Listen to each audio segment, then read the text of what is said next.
Yes. Hello friends, कैसे हैं आप? आशा करता हूं आप अच्छे होंगे, आपके घर पर सब अच्छे होंगे। आज हम लोग एनसीईआरटी क्लास 10 सिविक्स का मतलब पॉलिटिकल साइंस बोले लोकतांत्रिक राजनीति 2 का चैप्टर 2 हम लोग पढ़ेंगे। संघवाद अध्याय दूसरा है ये।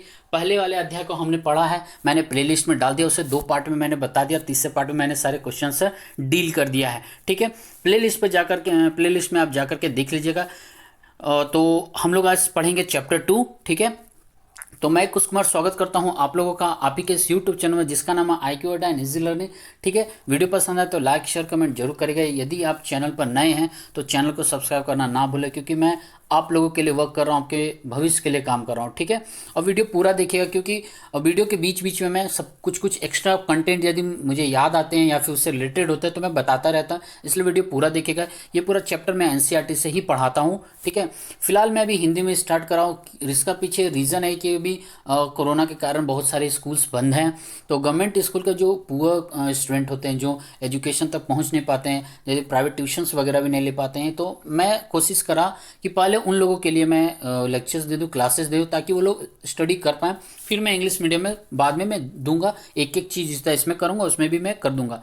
फिलहाल अभी मैं हिंदी में पढ़ा रहा हूँ। ठीक है, तो चलिए तो आज का सेशन स्टार्ट करते हैं। तो वीडियो पूरा देखिए, फिर से मैं रिक्वेस्ट करता हूँ, और एक और रिक्वेस्ट करूँगा मैं आप लोगों से कि इस वीडियो को दबाकर शेयर करिएगा। और कारण है उसका क्योंकि बहुत लोगों तक पहुंच नहीं पाता है। मेरा ये कोशिश रहेगा कि खास करके उन ग्रामीण क्षेत्रों में ये वीडियो पहुंचे जो लोगों के पास संसाधन नहीं हो पाता है, अभी स्कूल्स वगैरह बंद हैं, तो उन लोगों तक पहुंच सके। जो भी मेरे पास एफर्ट है मैं लगा रहा हूँ, आप लोगों का बस साथ चाहिए हमें। ठीक है, और बाद बाकी मैं देखता ही रहूँगा जो भी मुझे मिलेगा। तो ठीक है, तो प्लेलिस्ट पे जाकर चैप्टर 1 देख लीजिएगा। तो चलिए आज हम लोग देखते हैं संघवाद, इंग्लिश में से कहेंगे फेडरलिज्म।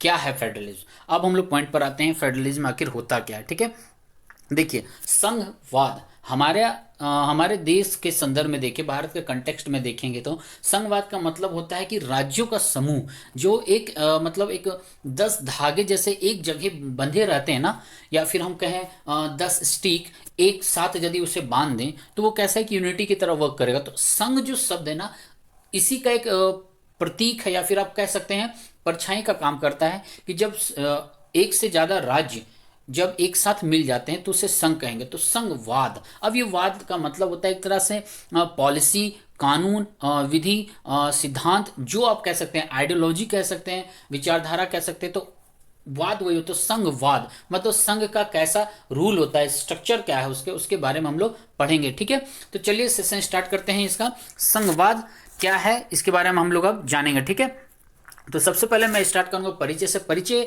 इंट्रोडक्शन सेक्शन होता है, इसमें बताया जाता है कि हम लोग क्या देखेंगे, क्या पढ़ेंगे, क्या जानकारी इसके बारे में लेंगे। तो चलिए देखते हैं परिचय क्या कहता है। परिचय स्टार्ट करता हूं मैं। ठीक है, यहां से मैं स्टार्ट करूंगा। परिचय कहता है, पिछले अध्याय में हमने गौर किया था कि शासन के विभिन्न स्तरों के बीच सत्ता का उधर बंटवारा आधुनिक लोकतंत्रों में सत्ता की साझेदारी का एक आम रूप है।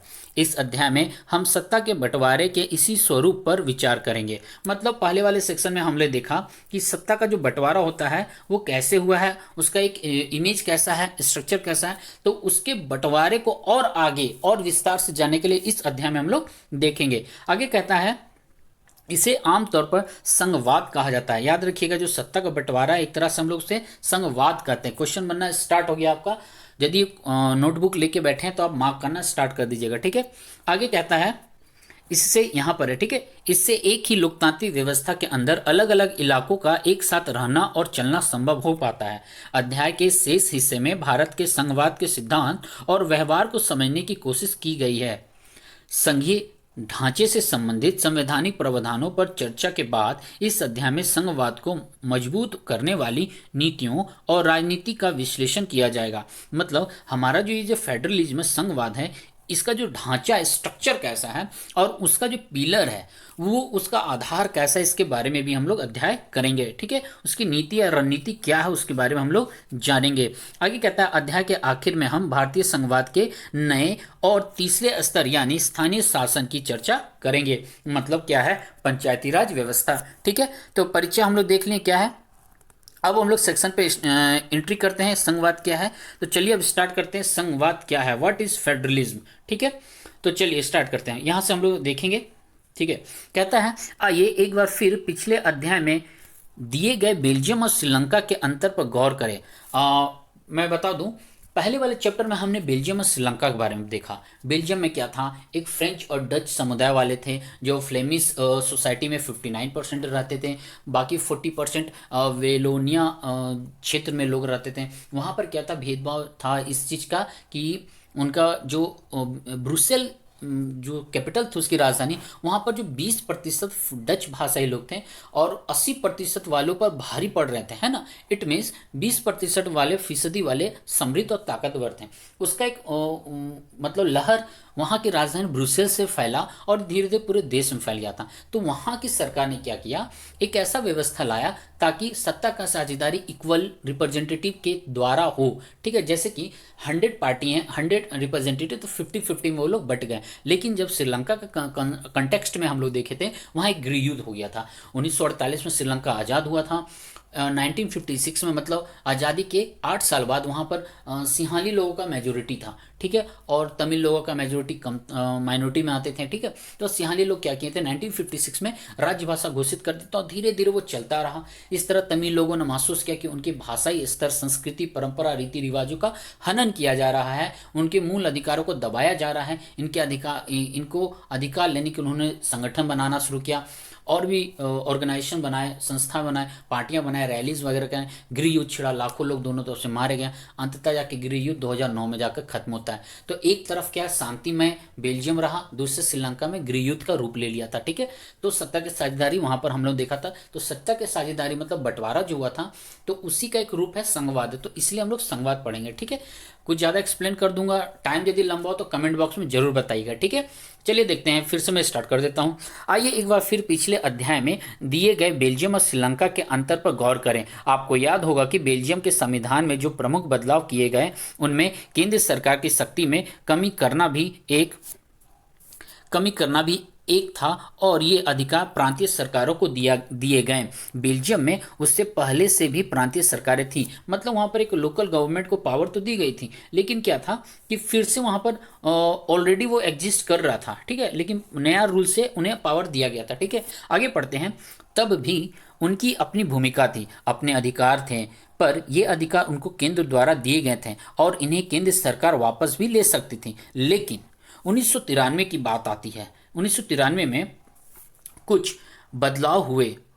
एक मिनट, यस, 1993 में कुछ बदलाव हुए और प्रांतीय सरकारों को कुछ संवैधानिक अधिकार दिए गए। इन अधिकारों के लिए प्रांतीय सरकारें अब केंद्र पर निर्भर नहीं रही। मतलब बेल्जियम में 1993 से 1993 के बाद से जो पहले प्रांतीय सरकार थी, उनमें क्या था, केंद्र सरकार हस्तक्षेप कर सकता था, कानून बदल सकता था। लेकिन 93 के बाद से ऐसा कुछ नहीं था, वो फ्री थी, उसका अलग फ्रीडम था, अलग उनका रूल बना दिया गया था। ठीक है, तो निर्भर उस समय केंद्र सरकार नहीं रही।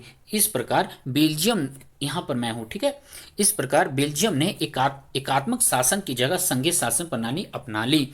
ठीक है, अपना ली। श्रीलंका में व्यवहारिक रूप से अभी भी एकात्मक शासन व्यवस्था है, जिसमें केंद्र सरकार के पास ही सारे अधिकार हैं। लेकिन श्रीलंका में अभी भी क्या था, केंद्र सरकार के पास सारे अधिकारें थी। ठीक है, आगे लिखा हुआ है तमिल, कहाँ गया, श्रीलंका के तमिल नेता चाहते थे कि देश में सच्चे अर्थों में संघीय शासन व्यवस्था कायम हो। मतलब सिंहाली लोगों तो अपना मेजोरिटी कारण अपना दबदबा बना लिए थे, लेकिन तमिल लोग क्या चाहते थे, एक तरह का लोकतांत्रिक स्ट्रक्चर बने, है ना, उसका स्वरूप हो, मतलब संघीय व्यवस्था बने। आगे लिखा हुआ है यहाँ पर हम लोग, ठीक है, यहाँ है। ठीक है, कहता है संघीय शासन व्यवस्था में सर्वोच्च सत्ता केंद्र प्राधिकार और उनकी विभिन्न अनुसांगिक इकाइयों के बीच बट जाती है। आमतौर पर संघीय व्यवस्था में दो स्तर पर सरकारें होती हैं। इनमें एक सरकार पूरे देश के लिए होती है, जिसके जिम्मे राष्ट्र महत्व के विषय होते हैं।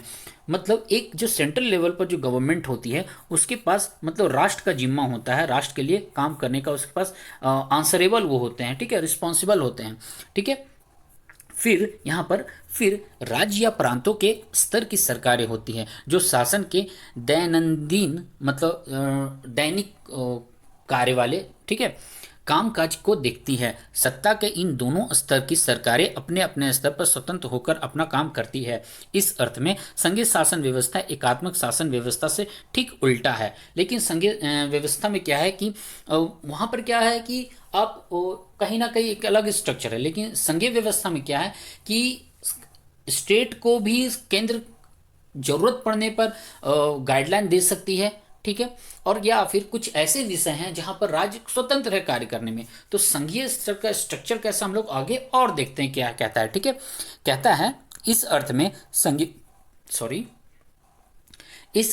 संघीय शासन व्यवस्था एकात्मक शासन व्यवस्था के ठीक उल्टी है। एकात्मक शासन व्यवस्था, यहाँ एक वर्ड आ रहा है, आप मार्क कर लीजिएगा यहाँ पर, ठीक है। कह रहा है एकात्मक शासन व्यवस्था मतलब सिंगल पार्टी सिस्टम की तरफ है ना। यहाँ पर क्या कि एक ही सरकार होगी, आप वही चलते रहेंगे टर्म टू टर्म। टर्म भी वहां पर नहीं आएगा 5 ईयर या 6 या 4 ईयर, ऐसा कुछ नहीं, वो अपना चलते रह सकता है, ठीक है, आगे, ठीक है। तो एकात्मक व्यवस्था में यहाँ पर, ठीक है, एकात्मक व्यवस्था ध्यान ध्यान दीजिएगा, ठीक है। एकात्मक व्यवस्था में शासन का एक ही स्तर होता है और बाकी इकाइयां उसके अधीन होकर काम करती है। मतलब एकात्मक व्यवस्था में भी दो तीन अलग अलग प्लेटफॉर्म होते हैं, लेकिन जो पहला प्लेटफॉर्म होता है मतलब सेंट्रल गवर्नमेंट होती है, तो नीचे वाले दो प्लेटफॉर्म फर्स्ट प्लेटफॉर्म के अंतर्गत ही काम करते हैं। मतलब केंद्र सरकार के अंतर्गत ही राज्य सरकार या प्रांतीय सरकारें काम करती है, उसके अधीन रहती है। अधीन होना मतलब एक तरह से गुलाम ही हो गया ना, इनडायरेक्ट पॉइंट ऑफ व्यू से हम लोग समझे तो, ठीक है। आगे कहता है इनमें यहाँ पर, ठीक है, इसमें केंद्र सरकार प्रांतीय या स्थानीय सरकारों को आदेश दे सकती है, पर संघीय व्यवस्था में यहाँ पर है, ठीक है, केंद्र सरकार राज्य सरकार को कुछ खास करने का आदेश नहीं दे सकती। राज्य सरकारों के पास अपनी शक्तियां होती है और इसके लिए वह केंद्र सरकार को जवाबदेह नहीं होती। ये दोनों ही सरकारें अपने अपने स्तर पर लोगों को जवाबदेही होती है। कहने का मतलब है एकात्मक सरकार में क्या हुआ, देखिए, एक मान लीजिए एक ये बड़ा सा सर्कल आपका हो गया, राइट, रुकिए मैं फिर से बनाता हूँ, राइट, एक सर्कल हो गया, इसके अंतर्गत आ गया राज्य सरकारें, इसके अंतर्गत आ गए प्रांतीय सरकारें, ठीक है। अब ये वाला सेक्शन और ये वाला सेक्शन इसके अंतर्गत काम करेगी एकात्मक व्यवस्था में, ठीक है। लेकिन जब हम बात करते हैं संघीय व्यवस्था में, तो कहीं ना कहीं ये जो राज्य सरकारें, केंद्र सरकार, ये बड़े वाले सर्कल मान लीजिए सेंट्रल गवर्नमेंट है, इसके बाद एक छोटी सरकारी मान लीजिए स्टेट गवर्नमेंट है, और ये छोटे वाले जो डिस्ट्रिक्ट लेवल पर जो आ गए, ये सारे क्या है, डिस्ट्रिक्ट लेवल पर ये जो आ गए, ये सारे क्या है, अपने अपने में फ्री हैं, फ्रीडम है। हाँ, कुछ स्तर पर वो डायरेक्शन दिशा दे सकती है, लेकिन वो जवाबदेह नहीं होता। कुछ विषयों पर जवाबदेह हो सकता है, संविधान में ऐसा उल्लेख भी है, उसे हम लोग डिटेल से बाद में जानेंगे। जब मैं अलग अलग आर्टिकल्स में डील करूंगा तब हम लोग वहां जानेंगे किस किस विषय में ऐसा हो सकता है, पॉसिबिलिटी है। लेकिन फिलहाल संघीय व्यवस्था में ये तीनों फ्रीडम है।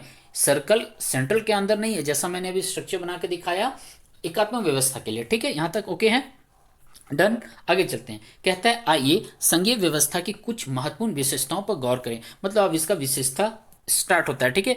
देखते हैं क्या है विशेषता। तो पहला नंबर कहता है, 1 नंबर है यहाँ पर, यहां सरकार 2 या अधिक स्तर वाली होती है, मतलब 2 या 2 से अधिक प्लेटफॉर्म होता है इनका, ठीक है।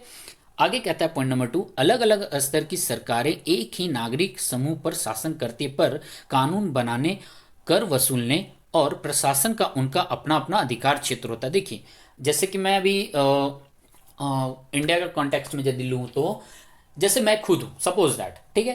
तो एक तरह से मैं जिस स्टेट में रहता हूँ, तो वहाँ की गवर्नमेंट के लिए मैं भी हूँ, एक मेंबर बन जाऊँगा, और सेंट्रल गवर्नमेंट के लिए एक मेंबर हूँ।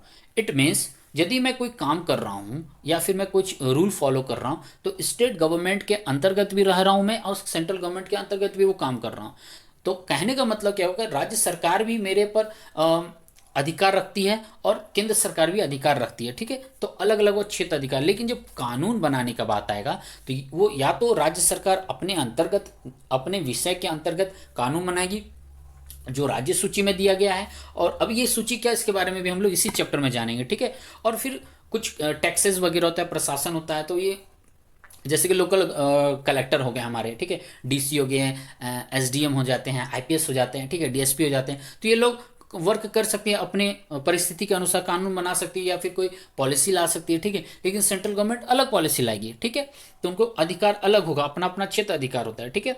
आगे पॉइंट नंबर 3 कहता है विभिन्न स्तरों की सरकारों के अधिकार क्षेत्र अधिकार संविधान में स्पष्ट रूप से वर्णित हैं, इसलिए संविधान सरकार के हर स्तर के अस्तित्व और प्राधिकार की गारंटी और सुरक्षा देती है। मतलब सरकार, इट मीन संविधान के अंतर्गत हमें हर सेक्टर का सुरक्षा गारंटी प्रदान किया गया है, ठीक है।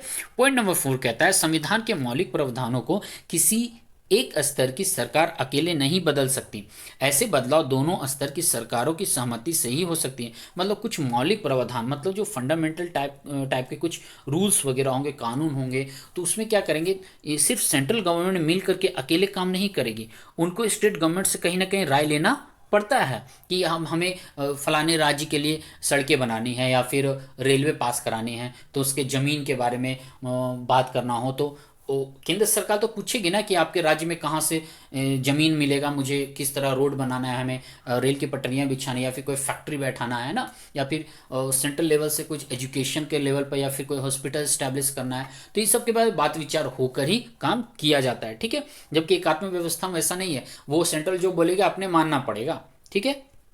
आगे चलते हैं, क्लियर।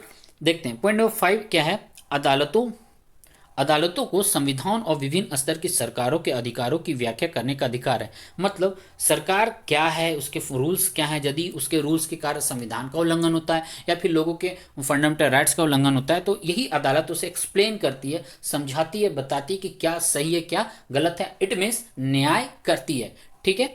आगे कहता है विभिन्न स्तर, यहां पर है हम लोग, ठीक है। विभिन्न स्तर की सरकारों के बीच अधिकारों के विवाद की स्थिति में सर्वोच्च न्यायालय निर्णायक भूमिका निभाती है। मतलब सुप्रीम कोर्ट महामहिम होता है कानून और न्याय के मामले में, ठीक है। आगे चलते हैं हम लोग, पॉइंट नंबर 6 देखते हैं क्या है। वीडियो पसंद आ रहा है तो लाइक शेयर कमेंट जरूर करिएगा, ठीक है। देखते हैं पॉइंट नंबर 6 क्या कहता है। कहता है यहाँ पर, मैं थोड़ा जूम आउट कर दूं क्या, अपलोड में थोड़ा दिक्कत ना हो, चलिए ठीक है यहाँ तक, ठीक है। आगे कहता है पॉइंट नंबर 6 क्या कहता है, वित्तीय स्वायत्तता निश्चित करने के लिए विभिन्न स्तर की सरकारों के लिए राजस्व के अलग अलग स्रोत निर्धारित होते हैं। 7वां कहता है मतलब राजस्व, समझ रहे हैं ना, फंड का जब बात होता है तो उनको पहले से बांट दिया जाता है कि इसके लिए इतने फंड है, इसके लिए इतने फंड है, इसके लिए इतने, एजुकेशन के लिए अलग है, मेडिकल के लिए अलग है, आर्मी के लिए अलग है। क्लियर है यहाँ तक बात, ठीक है। छोटे छोटे पॉइंट तो आप लोग जानते ही होंगे, ठीक है। पॉइंट नंबर 7 क्या कहता है। कहता है इस प्रकार की संघीय शासन व्यवस्था के दोहरे उद्देश्य हैं। क्या है दोहरा उद्देश्य, देश की एकता की सुरक्षा करना और उसे बढ़ावा देना तथा इसके साथ ही क्षेत्रीय विविधताओं पर पूरा सम्मान करना, विविधताओं का पूरा सम्मान करना। देखिए क्या कारण हुआ, पहला है कि लोगों को मोटिवेट करते हैं, उनको उनके लक्ष्य तक पहुंचाते हैं, प्लस सुरक्षा प्रदान करते हैं, मीन्स गारंटी लेते हैं, है ना।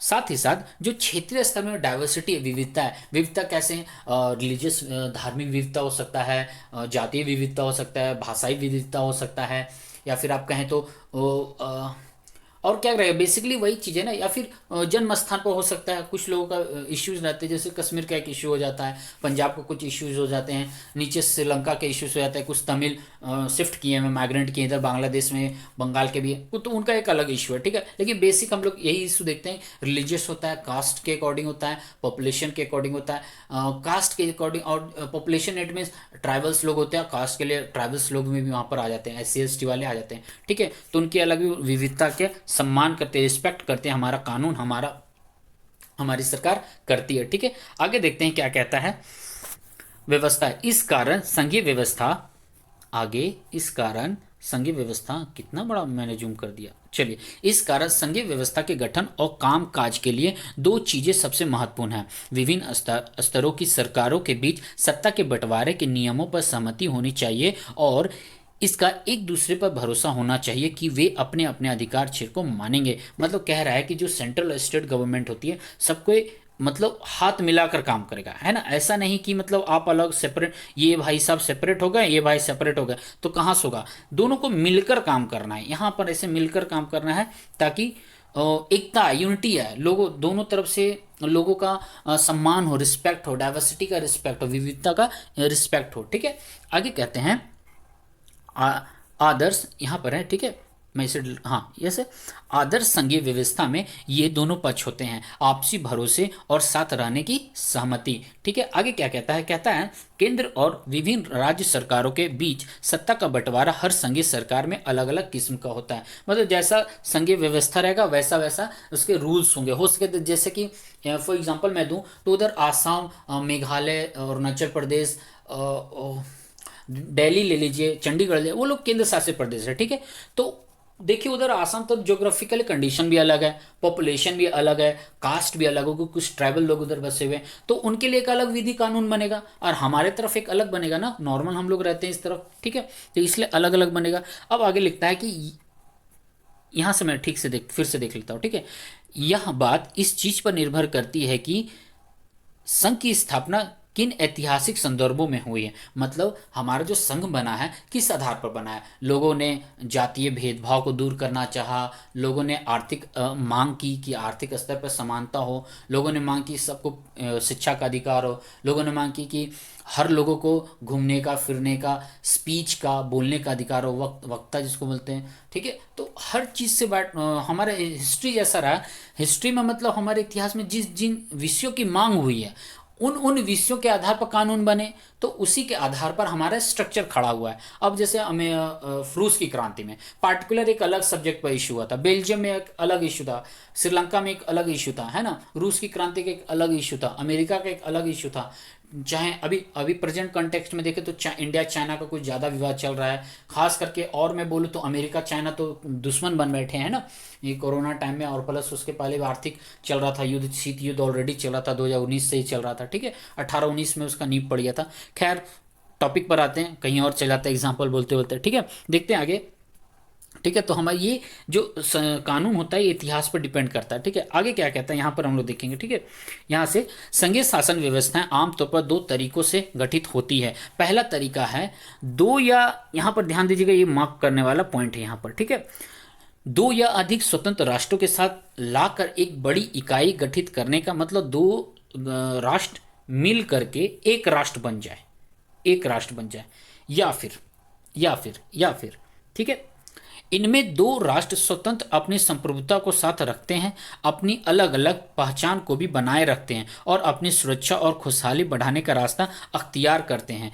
ठीक है, मतलब दोनों मिलते हैं तो दोनों अपना पॉजिटिव मतलब पॉइंट ऑफ व्यू रखते हैं हर सेक्टर में। ठीक है, आगे कहता है साथ, कहाँ थे हम लोग, यहाँ पर ना अख्तियार करते हैं। ठीक है, साथ आकर संघ बनाने के उदाहरण जैसे कि इस टाइप के स्ट्रक्चर कहाँ मिलते हैं हमें, तो मिलते हैं हमें कि अमेरिका में, ये वाला बहुत इंपॉर्टेंट है, याद रखिएगा। ठीक है, ये वाला सेक्शन। ठीक है, कहाँ मिलते हैं हमें, ठीक है, संयुक्त राज्य अमेरिका, स्विट्जरलैंड, ऑस्ट्रेलिया वगैरह, मतलब एग्जाम्पल है एक्सेट्रा। ठीक है, तो अमेरिका में, स्विट्जरलैंड, ऑस्ट्रेलिया में इस टाइप के हमें स्ट्रक्चर देखने को मिलते हैं। ठीक है, आगे कहता है इस तरह की संघीय व्यवस्था वाले मुल्कों में आमतौर पर प्रांतों को समान अधिकार होता है और वे केंद्र के बरकस ज़्यादा ताकतवर होते हैं। मतलब यहाँ वहाँ की स्टेट गवर्नमेंट ज़्यादा पावरफुल होती है in comparison to central government. आगे कहता है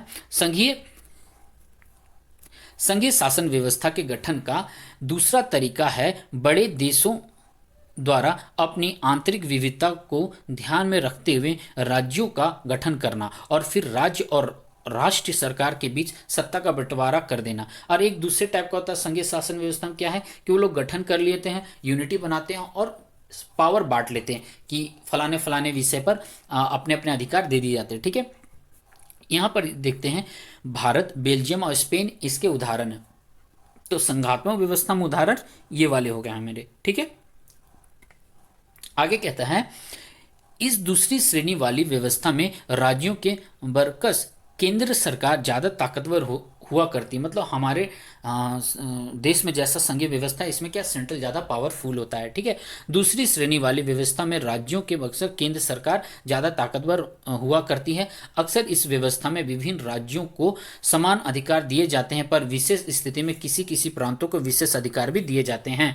सेंट्रल को तो पावर है ही ज़्यादा, लेकिन जरूरत पड़ने पर हमें क्या करता है, पहली बात तो सारे स्टेट को इक्वल वैल्यू दिया गया है। ठीक है, और जरूरत पड़ने पर हमें क्या, कुछ राज्यों को सुरक्षित किया गया है केंद्र के अंतर्गत। ठीक है, अब वो क्या है कैसे आगे हम लोग देखते हैं। ठीक है, विशेष अधिकार दिए जाते हैं। ठीक है, यहाँ देखते हैं। ठीक है, अच्छा संघीय व्यवस्था है, हम लोग संघीय व्यवस्था से पहले देखते हैं कुछ कुछ पॉइंट यहाँ पर दिया हुआ है। ठीक है, क्या है पॉइंट हम लोग देख लेते हैं। यहाँ पर कहता है कुछ नेपाली नागरिकों ने अपने संविधान में, यहाँ पर मैं पढ़ रहा हूँ, ठीक है, मैं जूम आउट थोड़ा कर देता हूँ। ठीक है, यहाँ कह रहा है कुछ नेपाली नागरिक अपने संविधान में संघीय व्यवस्था अपनाने की बात कर रहे हैं, उनकी चर्चा इस प्रकार है। अच्छा, ये चर्चा वाला पॉइंट है। ठीक है, आप इसे देख लीजिएगा क्या ये पॉइंट ऑफ व्यू है। ठीक है, यदि इंपॉर्टेंट मुझे लगा तो मैं जब समरीज का जब भी मैं बनाऊंगा तो मैं इसे दे दूंगा ये वाले सेक्शन में। ठीक है, इसको ये मतलब ये वाले सेक्शन को मैं समरी में ऐड कर दूंगा। ठीक है, आगे देखते हैं क्या है, कुछ छूटा ऊपर क्या नहीं।